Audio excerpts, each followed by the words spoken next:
Hello to all traders and welcome to another Market Insights video brought to you by Orbex. So again, I'm bringing you all the latest in what's happening in the fundamental headlines and look at the technicals as well to see what the opportunities are going in, not just for today's trading day, but for the rest of the week as well and beyond. So looking at Bitcoin today as its fall from grace, it's started to kind of find a bottom depending on what news outlet or what technical support you are looking at the moment. We've seen the rise back up to $20,000 in the last few trading sessions where it did dip below that, and traders were fearing that there was going to be a complete exodus of the cryptocurrency. However, it has found a little bit of a bottom, but is it going to last? We are looking at now another breakout as it is consolidating quite heavily, but a lot of traders are wondering if it's to do with the Fed rising interest rates, a few of these risk off, risk on assets looking to consolidate and also to probably be shaken up a little bit further as well. So we're just looking to see what the next price structure is for Bitcoin. Most interestingly enough, I've got this on the daily chart at the moment, just pointed out this 20,000 psychological handle, and as you can see it did dip below. We looked on Bitcoin last week and then the week before to see what the opportunities are. Since it's come back up, I'll just zoom in for a little bit better exposure. Since it has peaked above the 20,000, roughly going to the middle regions of the 21,000 mark, we've seen a slight consolidation now. We are waiting for an imminent breakout in the next few trading days, but which way will that go? Well, if we look at the history of Bitcoin, most interestingly enough, I've been tracking this RSI, this sold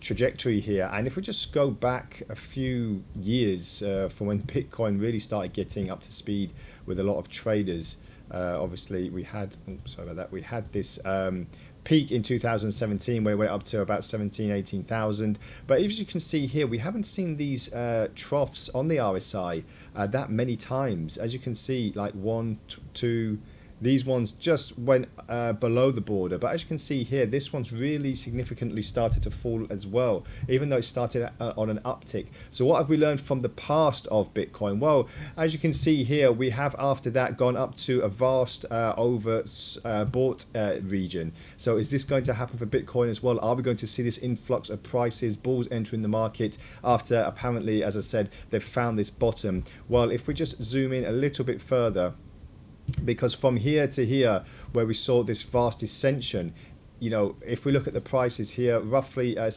going towards the 70,000 mark down to 20,000, it's over 50% drop in the price value. So is this going to, you know, have any kind of V-shaped recovery anytime soon? Probably not.